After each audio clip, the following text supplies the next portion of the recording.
I'm going to piggyback on the Atomic Museum's video here about Miss Atomic Bomb to talk a little bit about Miss Atomic Bomb and atomic testing as part of Vegas history, because why not?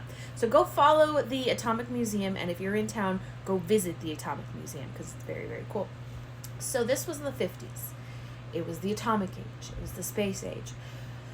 The government was testing nuclear weapons and atomic weapons, and so they chose the site of Yucca Lake, Yucca Mountain, which is 65 miles outside of Las Vegas, to test it. Nevada has a lot of empty government land, so it made sense. Las Vegas got like 2 weeks notice that the first bomb was going to get dropped, was going to get tested in 1951. Vegas, being Vegas, decided that it would be a good idea to kind of market on this stuff. So by 1952, which was April 22nd, 1952, when the 31 kiloton bomb Charlie, or the Big Shot, dubbed by the news, was televised, we really decided to start marketing it, using it as a market ploy. Up until that point in time, we were kind of marketing ourselves as Las Vegas, the gateway to Boulder Dam, because Boulder Dam had been built in the 20s and 30s. We changed ourselves to the Atomic City of Las Vegas, and you can see it actually referenced in a lot of the architecture at the time, too. The Stardust was an atomic age casino, a space age casino. And then we also had Miss Atomic Bomb, who's the woman in the video.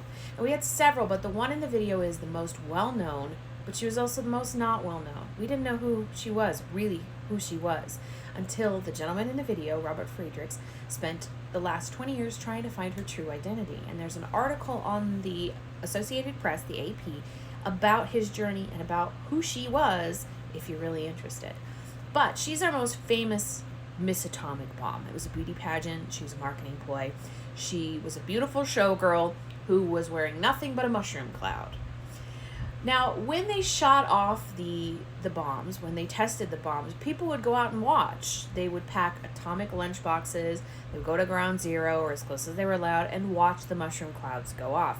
We had a bomb a year for 12 years. And we did actually still have a Nevada test site. The test site has a tumultuous past. It's had a tumultuous past. It's closed. It was open. It was a dump. It was a bomb site. It's Yucca Mountain. It's on top of a dormant volcano.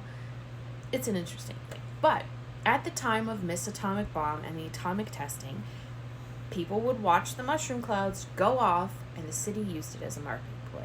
So that's where Miss Atomic Bomb comes. That's where, if you heard the Killer song, Miss Atomic Bomb, that's where she gets the name. That's where they get the name for the song. Pretty neat, huh? Told you we had museums here.